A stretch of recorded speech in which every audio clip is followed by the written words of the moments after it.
All right, believe it or not, we actually plan the show out in advance. We don't just show up and see what those are going to do. And while we were doing it, we were putting this thing together. Our producer says, "Hey, Gordon, why don't you just have like a cauldron and you can pull names out of the cauldron? Like I just have a cauldron in my basement." Huh, joke's on him, because I totally do. Do you really? Where did you get that? In my basement. You guys don't have? That's how he cooks his, his lamb pilaf every other weekend. I'm always raving about my lamb pilaf. All right, so what we're doing here is I'm going to reach into my cauldron and pull out the name of a show or movie or music or something Halloween-wise, and then these two have to decide if it's scary or silly. Scott, of course, being our one who loves the scary, and Rose, who loves her silly. So without any further ado, and there's been quite a bit of ado, let's see what we got here. All right. Oh, okay, this one's easy. This one is definitely scary. Scott, what can you tell us about Halloween Ends? Ooh, Halloween Ends. Are we all not super excited about Halloween Ends? Did we not know what's happening with Halloween Ends? I love my Halloween movies, especially H2O, as we were talking about earlier. But like, this one has got some work to do after what was the last one? Halloween, maybe. Halloween, Halloween Actually. I don't remember. Returns. Halloween Returns. Okay. Halloween Actually. Yeah, Love Actually. Halloween. Death Actually. Halloween Menace. Attack of Halloween. Halloween Actually would be the worst description of it, because he didn't actually die at the end of it. Spoiler alert. Yeah, fans are clamoring for this one. It is supposedly the last of the Halloween movies, which we've heard just a few times before, like maybe like 3 or 4, but like whatever. We're gonna take them for their word on this one. I think it is most likely going to be Jamie Lee Curtis's last hurrah with the franchise, and I think that is why most people will be going to see this particular film. It is the saddest thing, right? I'm just like, ugh. That's for Jamie Lee. This is for Jamie Lee. Is that a pumpkin or? Did you see? I was like, he's doing shadow figures behind himself. I'm like, I love you, Jamie Lee. You did the heart symbol like Kendall Jenner. Cuts cucumbers. Wow. I got a lot. I get that. When I'm not making my lamb pilaf, I always get how I do my heart like Kendall Jenner. Yes. Cuts right through me. Also, didn't know that you did ASL, Gordon. This is fascinating to me. We're learning. We're here to learn and laugh and love. Yeah. Naturally, as we do here on What to Watch Live. But this is the final part of the threequel, if you will, that basically scrapped everything after Halloween 1 and 2 and picked up where Jamie Lee Curtis was now hiding and prepared for Michael Myers' return. Surprise, he came back. She fought him off, set him on fire, wasn't enough, stabbed him, and then threw him out of... I can't remember actually what happened at the end of the last one. I'll have to revisit it right before I go to see this one. But yeah, surprise, he didn't die. And he's coming down, and they're promising the most brutal fight to the death at the end of this one. Who do we think will win here? Do we think it's going to be Laurie Strode? Do we think it's going to be Michael Myers? I don't know. Because fight to the death. Scary for me. Yeah, that's what I think. Yeah, we'll see. I mean, speaking of H2O, they pulled that nonsense there as well. And surprise, he came back. He still came back. I mean, with a very clever twist, by the way. She lopped his head off, and they were like, he's fine. It wasn't him, though. It was somebody else. Wait, hold on. Because, so me and Scott are the complete opposites of each other, right? Yeah. So I stay away from all of the Scott stuff, like Halloween-y stuff. The only thing that I know about Halloween is this guy with a mask just stands there. Like, does he run? Like, how does he get away? Why would he run? He's so confident that he's got it in the bag that he's just like, I'm gonna take my time. He runs to Starbucks, grabs a coffee, comes back. He's like, oh, she's still falling over for no reason. There's nothing on the ground here, but whatever. It's fine. We'll come back to this. I think we fires off a figured couple out Michael emails. Myers' superpower is self-confidence. Yeah. Okay. Look, honestly, confidence is king. But Rose, this is a really good point because there is a huge spectrum of Halloween titles that we have available on the platform. Halloween definitely is in the larger or more scary side of things. But our Halloween on Xfinity destination has everyone covered. So if you're looking for something super niche, if you're looking for something that's very scary, recommend checking out our horror movies destination that's built within Halloween, the overall Halloween build. So you can check out everything there. If you want to find something that's a little bit more campy, or you want to revisit some of the Simpsons Halloween episodes, you can check that out in the TV destination. Rose, I imagine at some point in this show is definitely going to give us a little chit chat about the kids' destination. So I won't steal her thunder just yet. But our amazing editor Quam has a fabulous music destination that is definitely worth checking out. You know, if you just need to throw something on, you're throwing a Halloween party and you want to just put something on super easy, check it out. He's got you covered. And then, of course, I give you the ultimate queer horror destination. You know, as queer folk, we have an interesting relationship with horror. It hasn't always been very kind to us. Unfortunately, my peoples have died many, many times over. But we still maintain this amazing relationship with it. Maybe it's because of the camp. Maybe it's because we feel a connection with otherness. But I think for me personally, it's really about the fact that it's a level playing field. No one is safe in horror. And I think, you know, we as gay people, we just want an even playing field. You know what I'm saying? And plus we're also just like really good at a lot of random stuff. So horror, like staying alive should hopefully benefit us at some point. Black Experience has an amazing destination. I highly recommend taking a look at that. Obviously, tons of Jordan Peele in there, and he is just an icon, legend. You can check out Nope in that space. We've got Latina. And then, of course, Gordon whipped up some amazing Halloween gaming. So he's got everything covered there. I think that covers the basics of the Halloween destination. I think, or is it time to dip into the cauldron again? I Into feel the like cauldron. This is the perfect time. Ooh, What's the next title? I'm so excited. Next... What could possibly happen? You see the price tag at the bottom when I looked at it?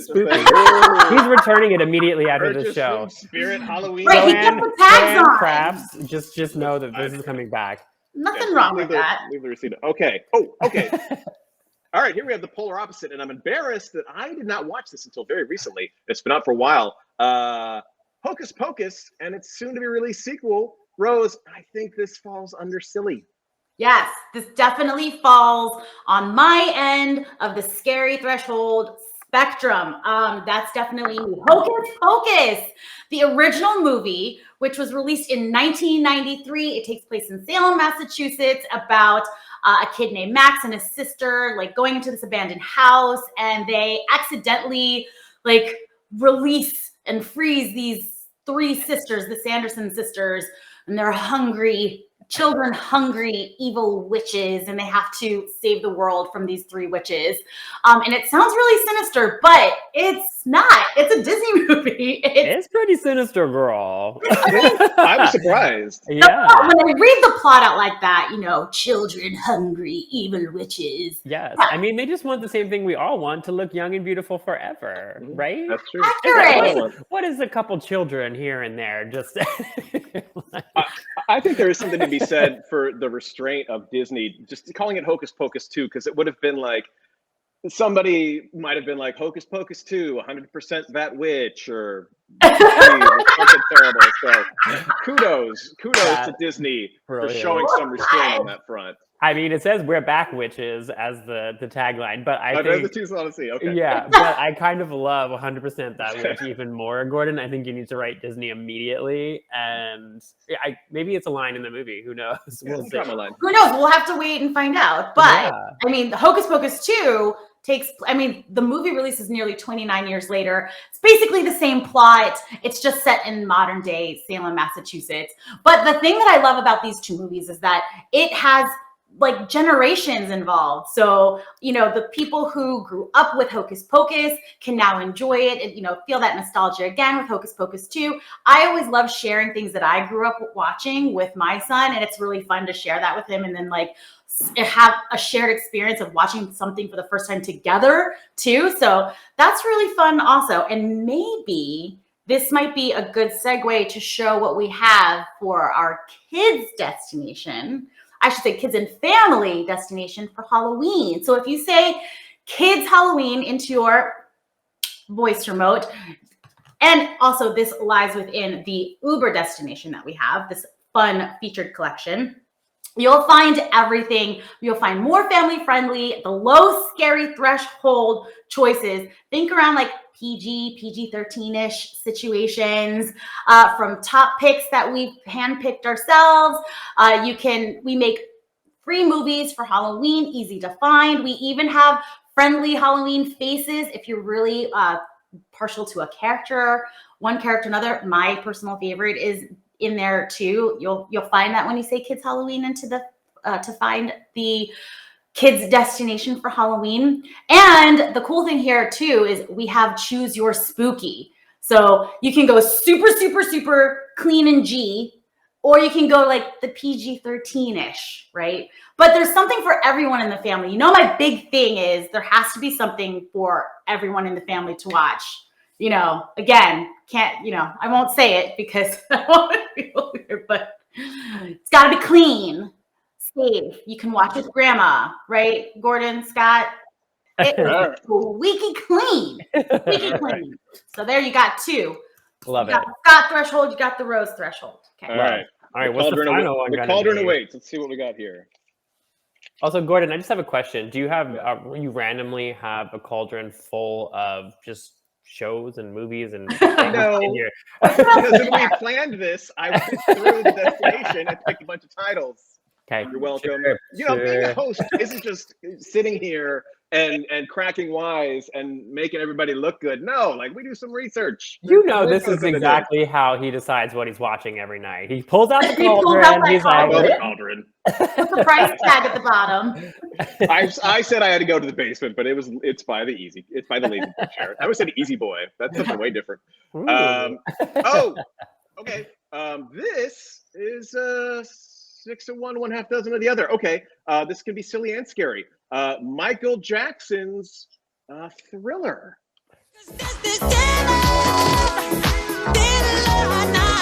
And no one's gonna save you from the beast about to strike. You know it's night. You're fighting for your life inside a killer thriller. Night. 'Cause I can feel you more than any ghost would ever dare try. So let me hold you tight and share up together.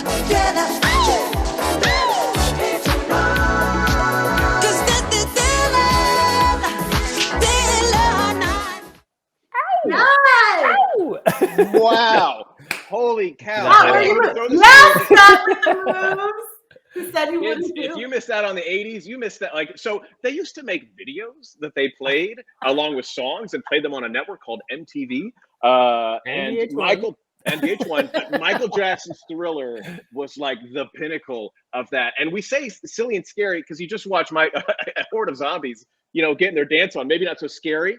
But when I was a kid, because this isn't just a music video, it starts with a short movie of Michael Jackson turning into a werewolf, and then once he's done singing, those zombies bust into a house and try to attack his girlfriend. And there's like a scene where Vincent Price tells a poem while zombies bust out of their graves. I remember being a kid and being like legitimately scared of Michael Jackson's Thriller. Rose, Scott, tell me, what is your experience with this? I just want to circle back to your Vincent Price moment because I actually, when I interviewed Elvira, I mentioned I spoke with her. I know you're still mad about it. I'm so mad. Be mad, Gordon. It's fine. So I talked to her about this song because she was originally supposed to do that voiceover that Vincent Price does. That's a fun fact you're dropping on us. It's a Rose fun fact. Rose fun fact. We don't have a theme song for Rose fun facts yet, but we're going to work on it. But yeah, definitely. If you want to learn a little bit more about that moment, it's kind of hilarious. And you also get to hear Elvira do her Michael Jackson impression, which is equally iconic. So definitely check it out. So personally, I was also scared, but I think because when they played music videos, they played it from the beginning, right? From that like mini movie. So that was scary. I feel like if they started with the music, I wouldn't be as scared. So this definitely falls depending on where you watch it, like both like that not so scary and scary. That is a great reminder, because the video actually starts off with like a placard that's like Michael Jackson saying he doesn't believe in the occult. And you're like, so Michael Jackson's saying there is a cult, he just doesn't believe in it. Like, I remember being a kid being like, that's confirmation that zombies are real. And that we should be, and when they're not singing and dancing, we should be running. And but yeah, the practical effects on this video were incredible. Like the zombies they could have just kind of like, you know, phoned it in and did like, you know, green, like light green zombies, but like they were like deteriorating. And like, I remember watching a documentary or behind the scenes on Thriller, and the amount of makeup that Michael Jackson went in, like or how long he had to go in for to just do the werewolf thing was insane. Oh So, yeah. yeah. I still have flashbacks of them putting the yellow contacts in his eyes to be the werewolf. Oh, I remember that. Yes. I love that. Anything with like poking out an eyeball, sign me up. Well, here's a fun fact though. Like, so Thriller remains one of the top sort of music videos, or, you know, music in Kwame's spooky season collection every year during Halloween or around in October. So you'll find that in the Uber. This is an amazing fun fact, because not only is that the case, but Hocus Pocus is one of the highest performing kids and family movies, and Halloween, not necessarily Halloween Ends, but I'm sure it will do gangbusters. The original Halloween always does incredible every Halloween. So, I mean, Gordon, your cauldron really delivered. No, it really, I mean, come on, doing their high five, Scott. That was fun fact. Yeah. Rose's fun fact. Rose's fun fact. Everybody listen to Rose's fun fact. All right. So if you want to see those awesome movies, TV shows, music, gaming, and more, just say Halloween into your Xfinity voice remote, and it will take you right there.